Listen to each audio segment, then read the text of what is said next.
Hello everyone, welcome back to our fifth and final class for this European project, Visual Thinking for Education.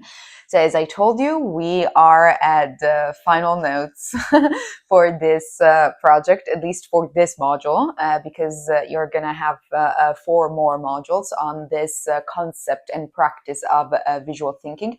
But today we are going to talk about something new. As you might remember, our module is called Philosophy in Everyday Life and the Importance of its Use in the Arts, Observing, Asking Question, Interacting, and Discovery. Of course, since this is the last class, what we're missing is the concept of discovery. And so this is the topic that we are going to deal with today, that we're going to analyze today. And we're going to analyze it through 2 different philosophers. That is Hans-Georg Gadamer on the one hand and Maria Zambrano on the other hand. So let's get started. Since the earliest beginnings of philosophy, the pursuit of truth has stood at the heart of human inquiry. Since human beings have always sought to clarify what it means to know what is real and to comprehend what is the reality, not simply the reality as it might appear to our eyes, but as it is in its essence, in its core, in its true core. Over the centuries, the quest for truth has taken many forms. As you might remember, Plato has envisioned truth as sort of like the illumination of the forms, the eternal forms of ideas. Aristotle, on the other hand, developed an account of truth as this correspondence between reality and our thoughts, or the propositions that our thought makes in order to describe reality. And then we had medieval philosophy, which grounded truth in the divine revelation. Then we had Enlightenment thinkers, or the Enlightenment movement, which stressed the autonomy of reason and thus the necessity of having a truth that was sort of like completely autonomous from authority, and which could have been both traditional authority and political authority. And last but not least, the scientific revolution conceived truth as the result of a method and a process of verification of course, the initial hypothesis. Yet, at each stage, some fundamental questions have persistence, such as, and I read, is truth something we can fully possess, or does it continuously elude our full grasp? Is it understanding something that belongs to a process of mastering knowledge, or is understanding the process of entering into a relationship with a different kind of reality, a reality that transcends us, and thus a reality that asks us to discover truth and not simply to possess truth and master truth. By the 20th century, dissatisfactions with purely rationalistic and scientific models of truth have become widespread. This was surely because of the upheavals of history, the crisis of culture, and the recognition of marginalized perspectives that have since then have been sort of like moved away from the core of the philosophical tradition. Now, among the thinkers who were able to rediscover a new sense of truth and therefore a new sense of what it means to comprehend and understand reality, we must quote Hans-Georg Gadamer and Maria Zambrano. These 2 philosophers come from very different contexts, but at the same time, they arrive at the same conclusions about the necessity of having a different kind of relationship with truth, a relationship that is based, of course, on discovery. Now, Gadamer in his work Truth and Method, he developed a philosophical hermeneutics in which truth appears as an event of disclosure, and understanding emerges as a dialogic encounter with reality. Maria Zambrano, on the other hand, she was writing based on her writings were based on her experience of exiles, which she endured during, actually after the Spanish Civil War, when Franco was able to become the dictator of Spain. And so she articulated what she called poetic reason, this notion of a poetic reason through which she sought to bring together basically different dimensions of thinking, such as poetry, such as experience, such as philosophy, such as literature, in order to embrace life itself, in order to embrace all of these ineffable aspects of life that most of the time are being forgotten, and that especially are being forgotten by a rationalist account of truth and knowledge. So while Gadamer and Zambrano come from very different traditions, the German hermeneutics on the one hand and the existential poetic thought on the other hand, they converge on a vision of truth as the event of disclosure, as the event of revelation and unconcealment. And at the same time, they converge on a vision of truth as an encounter, as a dialogical encounter between myself, the world, and other people. Now, what we will trying to do today is to analyze both Gadamer's and Zambrano's account of both truth and understanding, compare these two accounts in order to see where they converge and where they differ from one another. And finally, of course, we are going to link these two accounts with the practice of visual thinking. So let's start with Gadamer. Hans-Georg Gadamer is widely recognized as one of the leading figures of the 20th century philosophy, especially one of the leading figures of the philosophical tradition known as hermeneutics, which is basically the study and the theory of interpretation, that is, of how we interpret the world. He was born in Germany and he was educated in the classical program, we can say the classical tradition. But he decided to study philosophy, and he studied philosophy under the guidance of Martin Heidegger. You probably remember him because we talked about him very briefly on the first class. But we can say for sure that Heidegger, the existential analysis of being that Heidegger made, left a profound and intense mark on the intellectual development of Gadamer. Now, Heidegger, in Being and Time, tried to shift the focus of philosophy.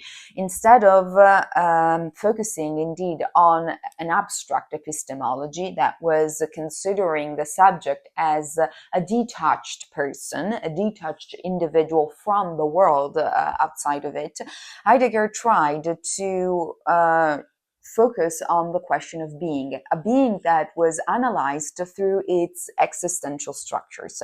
Now, Gadamer absorbed Heidegger's insight that understanding and interpretation, because for both of them, these two words are actually synonymous.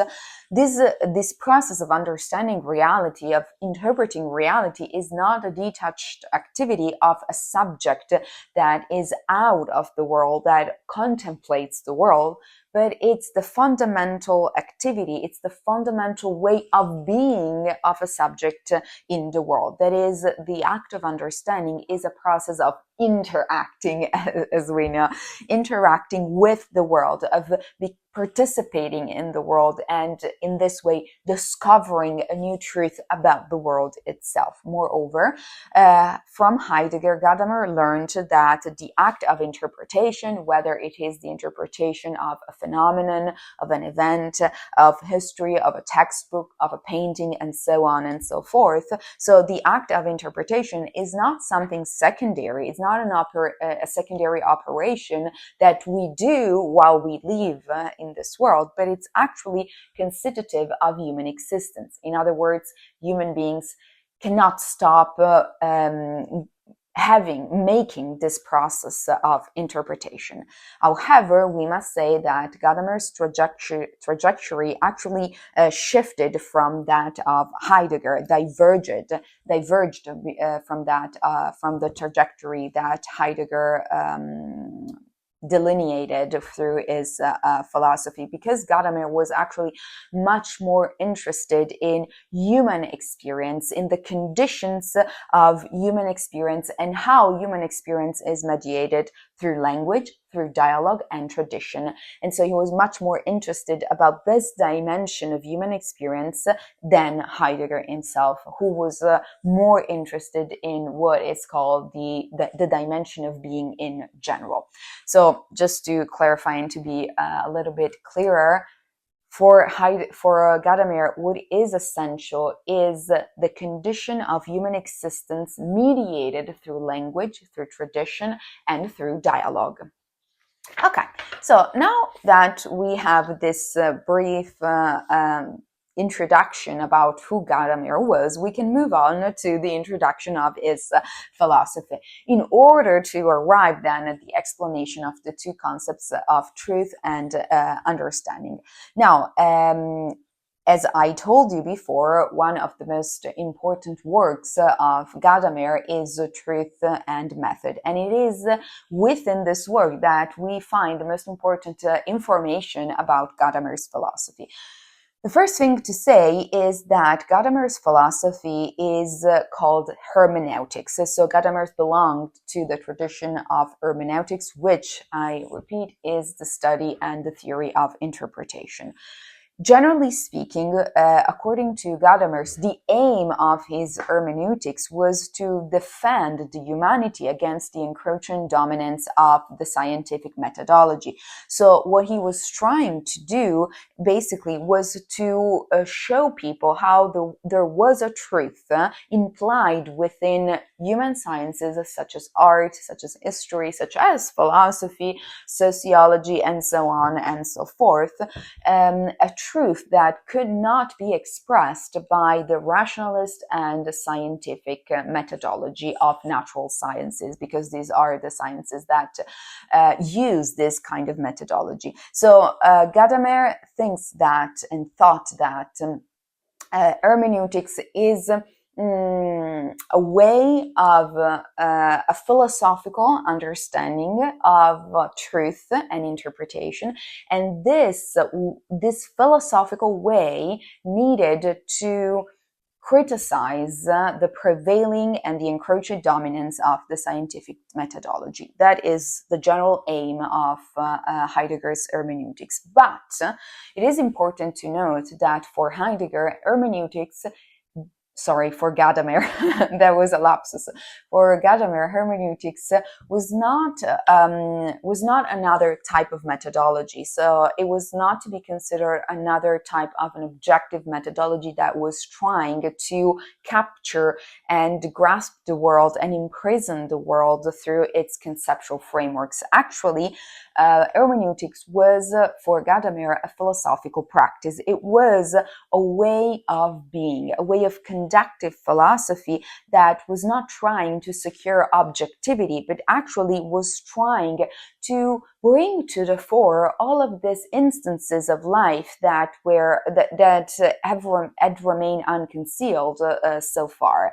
And so hermeneutics for Gadamer was not about following certain rules and certain techniques in order to achieve a certain objective result, but it was all about a mode of being that was creative, that was active, that was transformative, and that was shaped through language, through tradition, and through dialogue. These are three fundamental ideas and points for Gadamer. Now, in this respect, we can summarize what we said by saying that hermeneutics is less about following certain rules and more about cultivating an openness and a receptivity toward what addresses addresses us toward the reality that speaks to us and toward the reality that we encounter and we want to understand and interpret.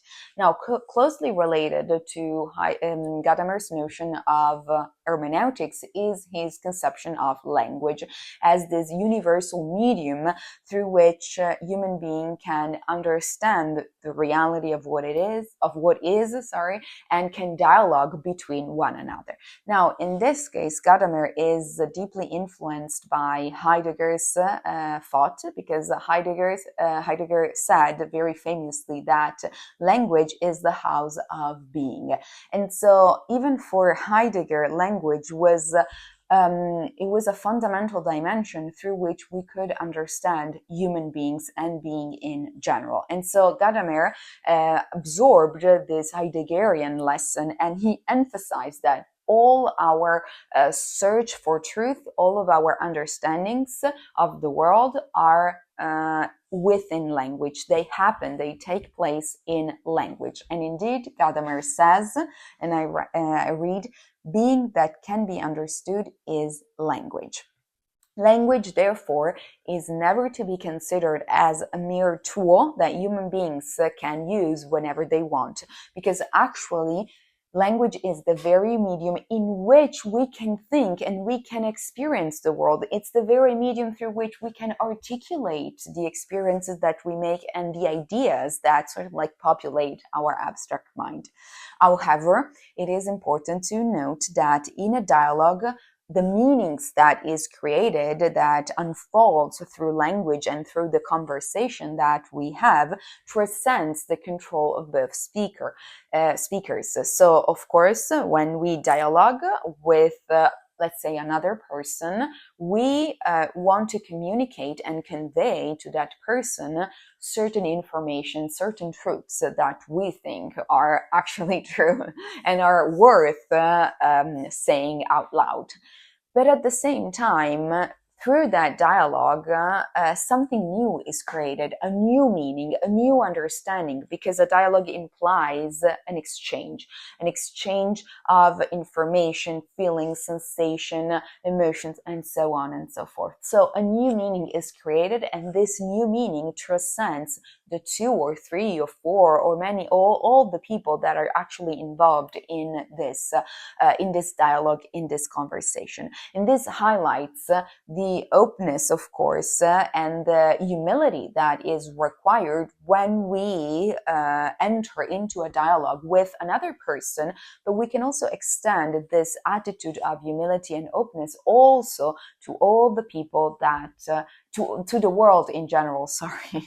And indeed, we need to be humble and open every time we create a dialogue, a conversation with somebody else. So whether this is somebody is a person, it's a tree, it's an environment, it's an animal, and so on and so forth. This is very, very fundamental because it constitutes the basis of a genuine kind of dialogue and therefore a genuine kind of understanding. Okay. Finally, we have arrived at the third point that I need to introduce to you in order to understand the core of Gadamer's philosophy. And the third point is about prejudices. That is, Gadamer reconsidered and reconceived the notion of prejudices, which in German is Vorurteil. Now, modern philosophy, especially since the Enlightenment, tended to regard prejudices as obstacles to objective knowledge. And so basically prejudices were thought as biases that needed to be eliminated through reason and method, because they were negative biases that came from tradition, from authority, and so they were not the result of the autonomous functioning of reason itself. Gadamer, however, has a different view on prejudices because he understands prejudices in a more broad and general way. And so for him, prejudices are not inherently negative, but actually prejudices is everything that comes, yes, from our tradition, from our culture, from the place we are born in, from the family we are born in, from the friends that we have, and so on and so forth. Basically, what Gadamer wants to say is that we never start from zero. We never start from a point of neutrality. Our process of understanding reality always starts from some prejudices. It always starts from some pre-notions, from notions derived from our tradition, culture, context, and so on and so forth. And it's impossible to basically eradicate all of these prejudices. Of course, Gadamer does not want to say that there are negative prejudices that we need to eliminate, that we need to eradicate, and we need to change them, of course, the moment we eradicate them with more positive prejudices. But at the same time, he wants to recognize the value of tradition, history, culture, and so on and so forth. But in order to make this concept a little bit more clear, let me read what he has to say. And this quotation is taken from Truth and Method. So I read, prejudices are not necessarily unjustified and erroneous, so that they inevitably distort the truth. In fact, the historicity of our existence entails that prejudices, in the literal sense of the word, constitute the initial directedness of our whole ability to experience. So prejudices are not simply distortions that needs to be purged. They're actually the conditions of possibility for the act of interpreting and understanding the world. So they are the basis from which we can start the process of knowing and understanding the world.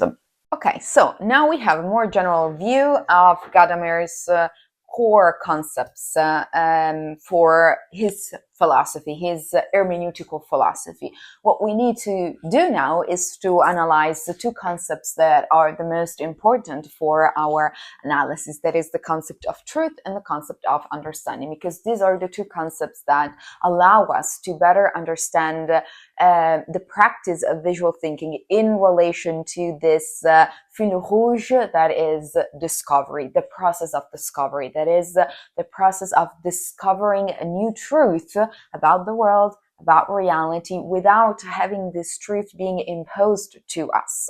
Okay. Now, as I told you, most of Gadamer's ideas can be found in Truth and Method, which is probably the most dense, ambitious, and famous work that Gadamer has wrote. And in this text, as I told you, the aim of Gadamer is to defend humanities against this dominance, encroaching dominance of the sciences, of the different sciences, and thus the scientific methodology. This is really important because it directly connects with the new concept of truth that Gadamer wants to articulate and develop. Now, what Gadamer says here, and that's really important, is that he wants to basically criticize and find an alternative to the prevailing assumptions about objectivity, about rationality, and about logic, insisting that understanding is not, and truth is not only to be considered the truth and understanding of natural sciences, but truth and understanding can also be conceived as a participatory event that are conditioned by our tradition, by our culture, by our history, and so on and so forth. In other words, basically they are conditioned by our situatedness into the world. Now, in general, Gadamer says that the concept of truth that natural sciences have developed is inadequate for capturing the kinds of truth that we encounter in other domains of the humanities, such as art, such as history, sociology, philosophy, and so on and so forth, because they are unable to describe a big portion of the world of experience, and so they completely left it aside. And this big portion of experience is that portion of experience that deals with inaccessible events, with ineffable events, events that are beyond the reach of rationality. And you see here a strong connection with Plato and what we said about Plato and the elusive use of myth. Now, natural sciences are, of course, they achieve very important results by isolating variables, by applying scientific procedure, control procedures, and by producing a knowledge that, of course, can be tested, can be reproduced, and thus can be verified. Yet, when we applied this kind of procedure to art, history, and human experience in general, we sort of like, we cannot capture its true nature. We falsify its true nature. And so Gadamer tried to liberate the concept of truth from these narrow boundaries of the scientific methodology. I want to also point to a very important thing, because before we try to illustrate Gadamer's new concept of truth through the example of art, I want to add very briefly that the scientific methodology stresses the idea of truth as a possession, that is, a truth as a form of control on the world. And indeed, the scientific methodology, I just lost myself for a second. They tend to instrumentalize knowledge. That is, they tend to use knowledge for efficiency and for obtaining very concrete results that can sort of like improve our ways of living in the world. So the point is that truth is only understood as a possession, and knowledge is only understood as an instrument that must have a practical utility. And so Gadamer tries to give us a counterpoint. It tries to tell us that comprehension, understanding, it's not about control, it's about transformation. It's about doing. Yes, of course, it is about doing, but it's about a creative doing, a creative transformation of reality. That does not mean controlling reality. And I wanted to specify this because last time we looked at Dewey's Hannah Arendt's and Nietzsche's notion of thinking as a form of praxis, as a form of doing. And I wanted to specify this because I wanted you to know that Dewey, Arendt, and Nietzsche, they didn't think about thinking as a form of controlling the world, but as a form of transforming, encountering first, and then transforming the world. And Gadamer, we can say, thinks exactly the same. We're not here to control the world, but we're here to understand the world. Now, as I told you, to illustrate Gadamer's concept of truth, I want to use the example of art, because for him, art is fundamental. Now, when we need to understand the truth of a great work of art, we are not applying certain objective criteria, or we're not measuring the factual accuracy of that particular work of art. Rather, what we are trying to do is we're trying to let emerge the truth of the work of art. So the point is that truth emerges here in its happening, during its own disclosure, during the experience itself that we make. But let me explain. When we stand before a painting, when we stare at the painting, when we read a poem, when we watch, for instance, a play, what we do is not simply collect a set of information that we can judge and verify, that we can verify their faultness or their truth. But what we do when we stand in front of a painting, when we read a poem, when we watch a play, we are letting ourselves being addressed by this artwork. We're letting ourselves being drawn in by this artwork, and we're letting ourselves being transformed by the artwork itself. The truth of art, therefore, is not an object laying passively in front of us, an object that we can grasp, control, and imprison within our conceptual frameworks. It's actually an event of disclosure, an event of unconcealment that unfolds through this dynamic interplay between the artwork and the spectator. generally speaking, of course. For example, Shakespeare's tragedies reveal the nature, something essential about the nature of some human dimensions such as guilt, morality, ambition, corruption, and so on and so forth. But the point is that they can continue to resonate with our own experience today in the contemporary world, not because they present us with a set of empirical propositions that we can verify or we can falsify through the experience that we have today. Actually, what they present us with is an enlargement of our horizon of understanding. They present us with a kind of truth that we can, yes, of course, experience with ourselves, but through this experience, we can enlarge our horizon of understanding how human beings behave in this case. So you see here that the audience, when is confronted with a work of art, with a poem, with a play, and so on and so forth, does not simply learn about human experience in abstract terms, but actually the audience is claimed by that same experience, by the experience that is described by the author or by the painter or someone else. And so the audience is drawn into recognizing that what he's reading, what he's seeing, what he's looking at can be an opportunity to change how they behave, how they interact with other people, and so on and so forth. Gadamer calls this the event of truth. That is, truth is an event, not a possession, and it's an event of disclosure through which something new appears, through which we can enlarge our horizon of understanding the world. And as I said, the event of truth cannot be a possession, but it's an happening. It's a transformative encounter in which meaning comes to presence and changes the spectator.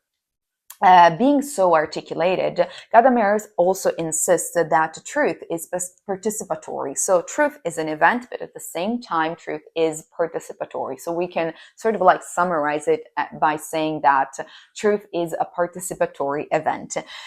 Because to experience a work of art, a poem, or a play is to enter into a dialogue with it, allowing this piece of art to speak for itself without reducing it to without reducing it to an object of a detached analysis.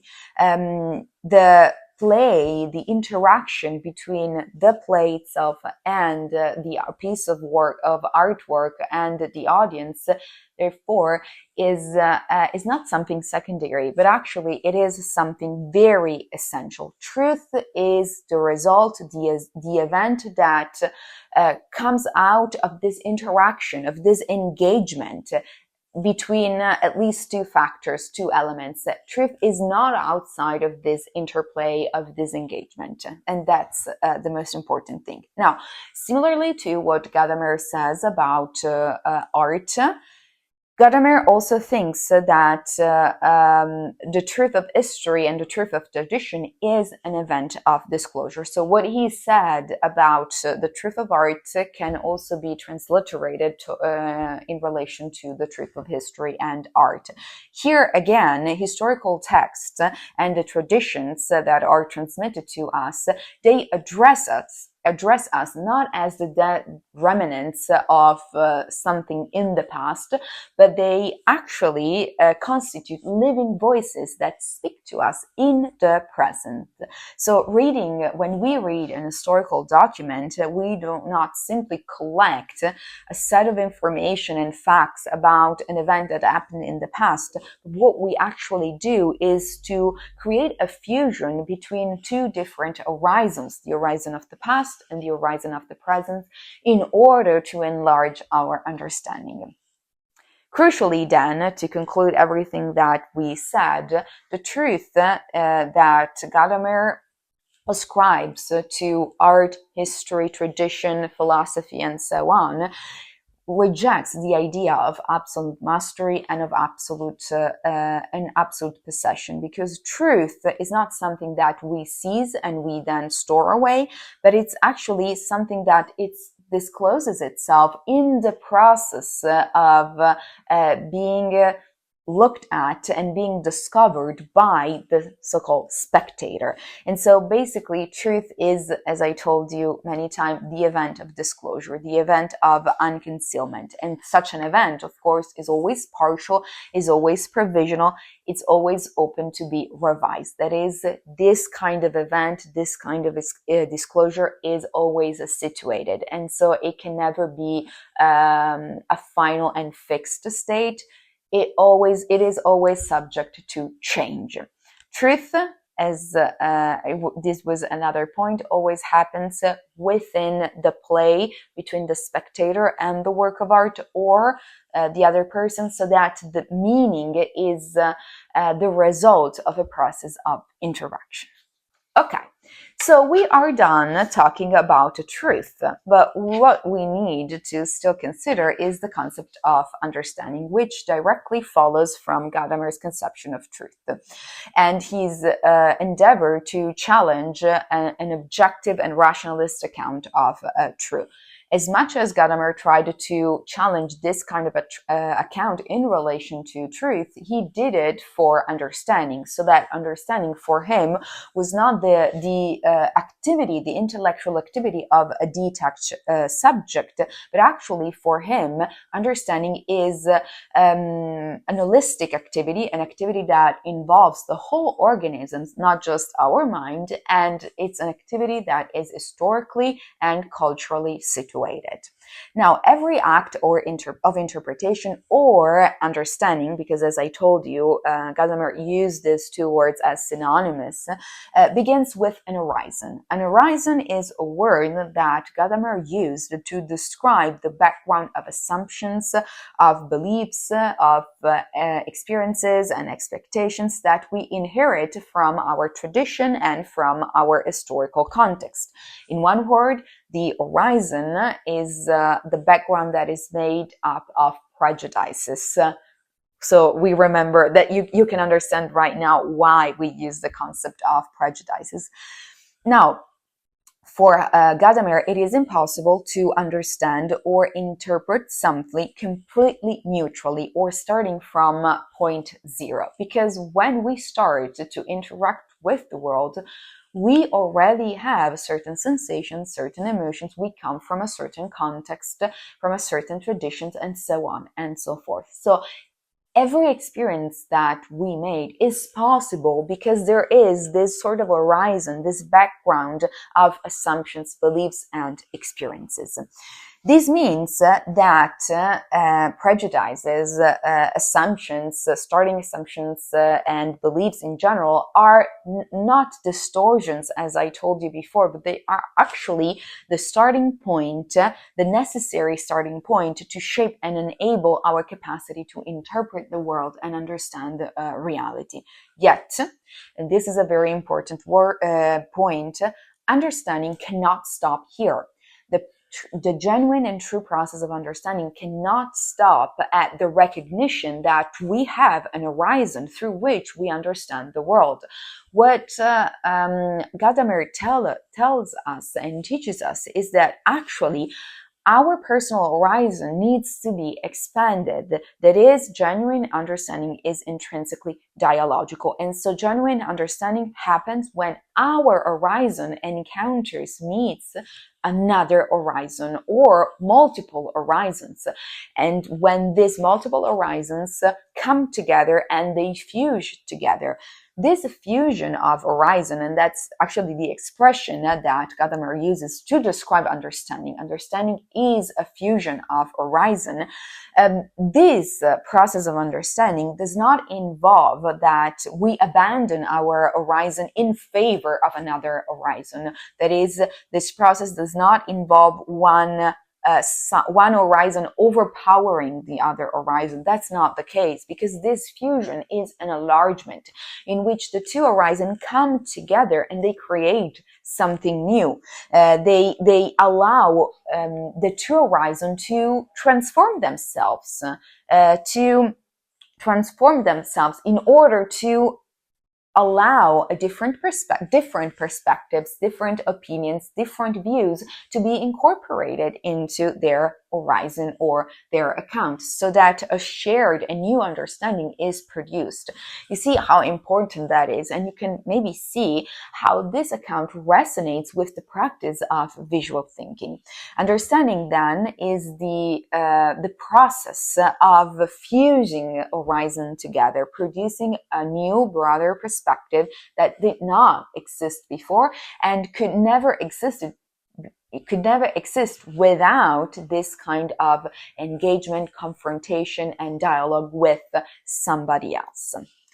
Okay, I think that Gadamer's notion of truth and understanding is really interesting and really, really profound. But in order to make it more clear, as you might expect, because you know me by now, I have prepared an example for you, which I'm going to read.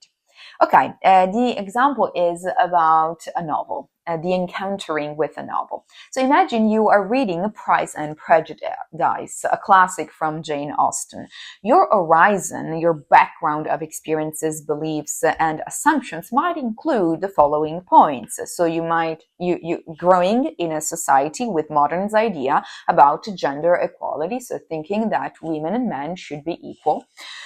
Believing that love should be based on emotional connection rather than social status. So thinking that basically when we marry someone, we should marry that person because we love that person, not because it is convenient for us to marry that person or it is necessary for us to marry a person of the same social status. And last but not least, having prior experience with contemporary romance novels. So novels that describe love, the search for love in different ways, in more contemporary ways.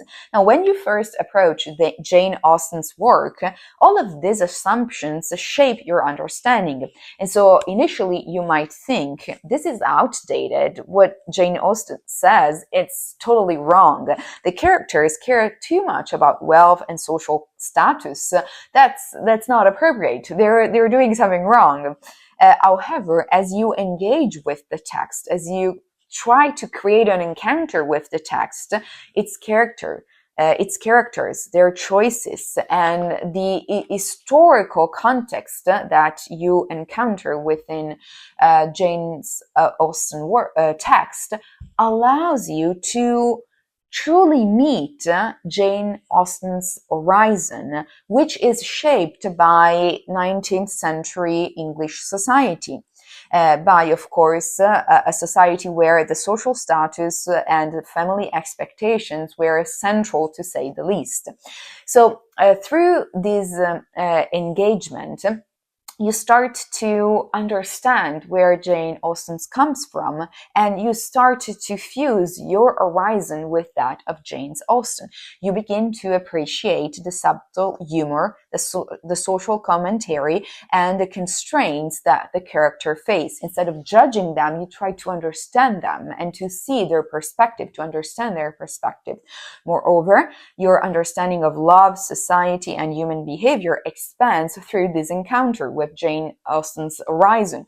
You don't abandon, of course, your modern perspective. That would be wrong. But you now interact with Austen's perspective to create a shared understanding of what love is and what it means to love someone.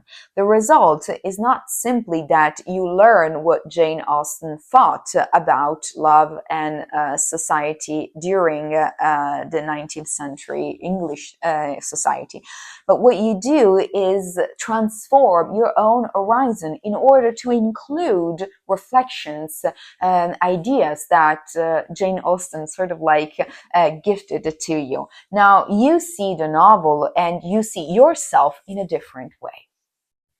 Okay. From this description of what the genuine process of thinking looks like, and from this example, I want to draw some consequences about how Gadamer thinks of the process of interpretation. And so let me draw the conclusions that I want to draw. First of all, understanding requires openness and receptivity. We have already said this, but it's really, really important. When we encounter another horizon, when we engage ourselves in a process of understanding, we need to be humble. We need to have an attitude of humility, because that's the only way through which we can allow meaning to be brought to the fore, and not impose our own control to the meaning that wants to emerge from the thing that we are looking at, that we are describing, and so on and so forth. So basically, we need to be willing to be addressed and changed by what we are seeing, what we are studying, what we are encountering, and we shouldn't want to control what we are encountering from the outside world. The second point is that understanding is therefore, since it requires this sort of like attitude of openness and receptivity, comprehension, understanding, or interpretation has both a moral and existential dimension, but it also has an intellectual dimension. So the process of understanding brings together these two dimensions. The intellectual dimension, which is kind of clear, okay? We sort of like try to get a deeper understanding, a deeper knowledge of a certain thing, of a certain person, of a certain event, of a certain reality that it's outside. But at the same time, the process of understanding entails a moral and existential dimension. Because when we are humble and open and receptive to the other, then we allow a dialogue to happen. We allow a genuine dialogue to happen that transforms us, and thus creates a process of discovery through which we can discover something new about someone else, another, which can be another person, another object, another event, another painting, and so on and so forth, but also about ourselves. And so there is a process of discovery that is holistic, that involves all of the elements that are implied in this process of understanding. But this moral and existential dimension is also important because we're living in pluralistic and democratic societies where dialogue between and across different cultures is fundamental. And this understanding of what interpretation is, of what comprehension is, can allow and can ground a better process of dialoguing across different cultures. Okay. Last point to be stressed, last consequence to be drawn is that understanding for Gadamer is intrinsically incomplete. It's an incomplete process, that it's always subject to revision and to changes. That is, the process of understanding reality, it's never absolute, it's never final, it can never find an end, basically. And so that is something to be valued, not something to be rejected. The openness of our process of understanding, it's something that teaches us something very important about human existence.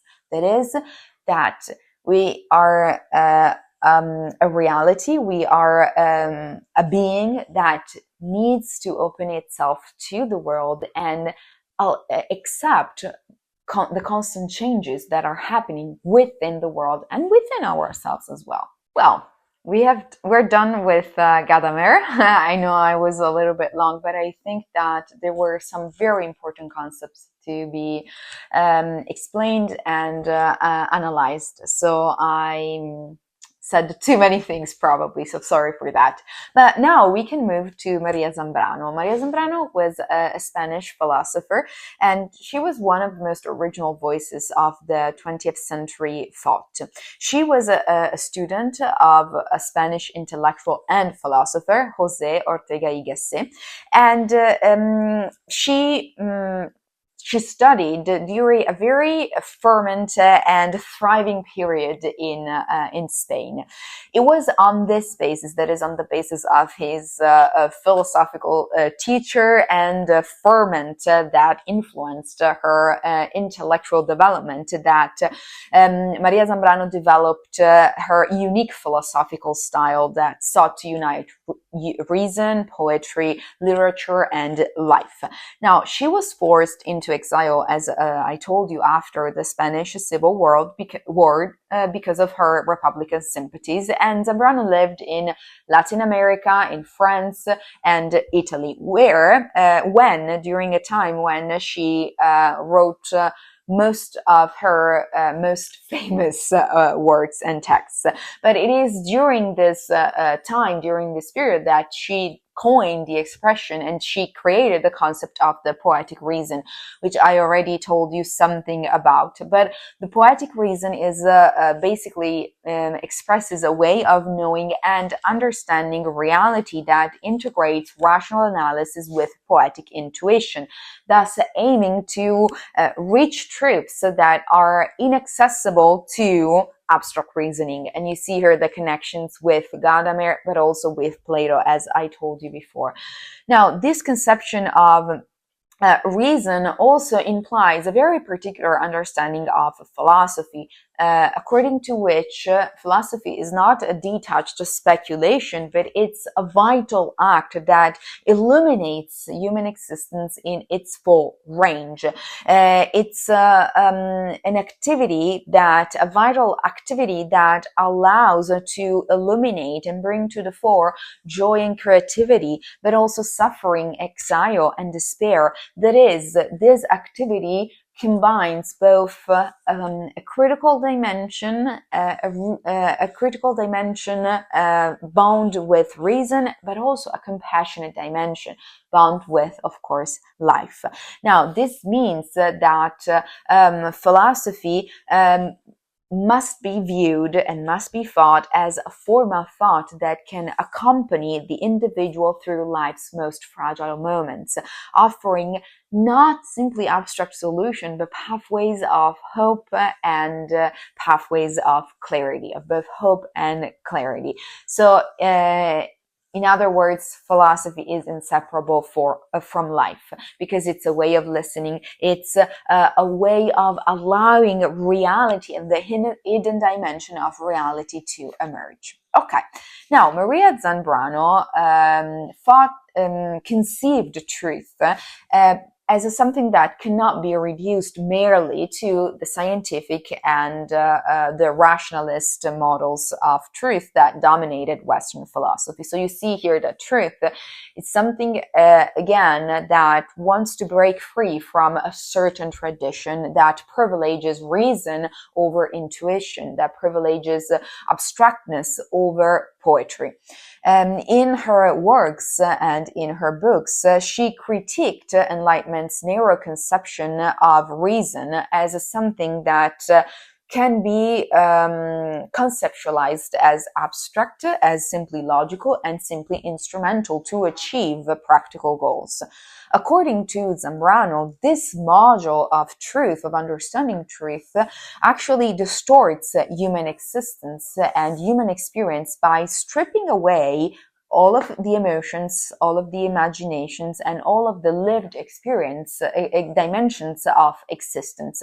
So there is a big portion of reality, as I told you, and a big portion of existence that is simply cancelled, that is simply stripped away, and it's basically not considered at all. And that's the problem for Zambrano of this kind of conception of truth. Now, truth, therefore, should be thought as the experience of unconcealment, as the event of unconcealment and revelation that embraces both rational clarity and poetic intuition or poetic resonance. This conviction, that is, this idea of truth, is precisely what led Zambrano to her notion of the poetic reason. And since I already told you something about it, I'm just gonna read what she says, how she defines it. something that is reason, but wider, something that also slips through the interiors, like a drop of oil that soothes and softens, a drop of happiness. Poetic reason, that's what I'm looking for. And it is not like other reason. It must have many forms. It shall be the same in different genre. You see here that poetic reason is something new, is something different, and it has many forms because it's always situated. This does not mean that poetic reason is something irrational. It actually means that poetic reason is embedded with life. It's embedded with the events of reality, and thus it integrates reason with intuition, with imagination and emotion. It integrates reason with all of the other faculties of the mind. It's only poetic reason that allows a thing to appear in its full truth, in its fullness, thus not overlooking any aspects of its reality. And therefore, it's only by means of poetic reasons that truth can emerge. This is Maria Zambrano's concept of truth and its connection with poetic reason. As I told you, this connection is fundamental because it is on the basis of this conception of truth that she can formulate her notion of the poetic reason. And so it is on the basis of this idea of truth as an event of disclosure, which is also a gift, if we think about. It's an act of generosity from reality that asks us to be open and receptive to reality itself, that we can then formulate, that she can formulate a new concept of reason as a form of maternal and poetic reason. Now, there's another important point here to be stressed because it's interesting to note that Zambrano also connected the idea of truth with her experience of exile. Indeed, for her, the exile is not something that she endured personally. It was not just a personal experience, but also a powerful metaphor. Indeed, living in exiles means being cut off from the center of social and political power. That is, being forced to look at events, to look at the world from the margins, not from the center. And from this standpoint, one can perceive reality can perceive all of those aspects of reality that remain hidden if we occupy a central position, because we wouldn't become aware of them, we wouldn't notice them, we wouldn't care about them. Therefore, being in exile, living in exile, opens up a perspective that reveals what is silenced, what is usually silenced, what is usually forgotten, what is usually suppressed. And what is silenced, suppressed, and forgotten? But, well, it's the suffering of the marginalized, the contradictions of history, and the fragility of human existence. You see that all of these aspects become part of truth itself. Because truth, yes, is this gift, this act of generosity from reality, and so it has this sort of like intellectual character, it is existential and poetic character through which we can delve deep into the deepest dimension of reality, both joy and creativity, but also loss, longing, and the search for meaning. But truth has also an historical and political dimension, because inasmuch as it becomes aware of all the forgotten, silenced, and suppressed aspects of reality, it can constitute a response to oppression, to violence, and to exclusion. And that's something very unique about Zambrano's idea of truth, something that she deduced from her experience of Zambrano. But by generalizing what Zambrano said, truth does not simply produce new philosophical systems or abstract ideas. Truth appears in the gaps and fractures of human life, in the vulnerability of exiles, where reality can disclose itself in its fullness precisely because it can show all of its dimensions, not just the most appreciated and obvious dimension. And at the same time, we can receive the gift of truth. Okay. As we told about Gadamer, from Zambrano's notion of truth, she derived her notion of what understanding means. And for her, understanding doesn't mean grasping, controlling, and fixing meaning with the use of rigid concepts or conceptual frameworks, but for her, understanding means having a posture, adopting a posture of listening, of receptivity, and of readiness. In one of her books, she says, and that's a very beautiful quotation, understanding does not cease, it waits. It is born out of listening and of silence. You see here that understanding is connected with the idea of waiting, but not a kind of waiting that is a form of passivity or indifference. Rather, waiting is a form of openness, is a silence that allows us to attune with reality and allows reality to speak in its own terms instead of imposing our own language and our own concepts to reality itself. In this way, understanding is less an activity of grasping and constructing meaning, but it's more an activity of discovering a meaning that wants to emerge, of an activity of allowing a meaning to emerge. And that's the true sense of discovery. Now, I want to make a very brief example to sort of like exemplify to you this different concept of understanding. And here's the example that I'm going to read. So let's pretend that you want to listen to your friend who is in distress. Often, when someone confided in us, the temptation is to jump quickly with solutions, advice, or interpretations, which are efforts basically to grasp and resolve the situation. Yet, what the friend often needs is not that we master the problem for him, but actually what he needs is an attentive presence, someone who's willing to wait in silence, to listen without judging, and to receive what is being said without immediately trying to control its meaning. What a friend needs when they are in distress is that we are present for them, and we're waiting for them to be ready to express his own truth without giving them all kind of advice and solutions to solve their problems. Now, this concept of understanding has several profound implications and characters implications. So I want to cite these three implications very quickly before we can conclude this class. First of all, the process of understanding is always incomplete and provisional. You see here how much Zambrano resonates with Gadamer.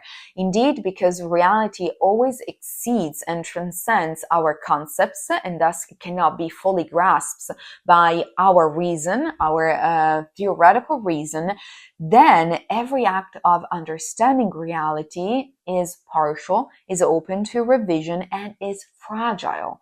We need to understand this because otherwise we will always try to impose an external form to reality itself. As she notes in Thought and Poetry, truth is not conquered, but it is given. It appears as a gracious revelation. That's the end of the quotation. But second of all, the process of understanding is existentially transformative. Every time we understand, we do not simply gather a certain knowledge and store it away in the abstract space of our mind, but what we do is actually change ourselves, letting us change by the experience and change the reality that is in front of us. This makes the act of understanding inseparable from life itself, because understanding becomes that activity through which we can reshape ourselves, we can grow, basically. Finally, comprehension or understanding is bound up with language. Again, also for Zambrano, language is the medium through which we express our experience, and thus we also express understanding and truth. However, this bond with with language is not a bond with propositional language, but more deeply, it's a bond with poetic language, that is, with metaphors, symbols, and narratives, because these are the vehicles of truth, the way truth speaks to our art and not just to our mind.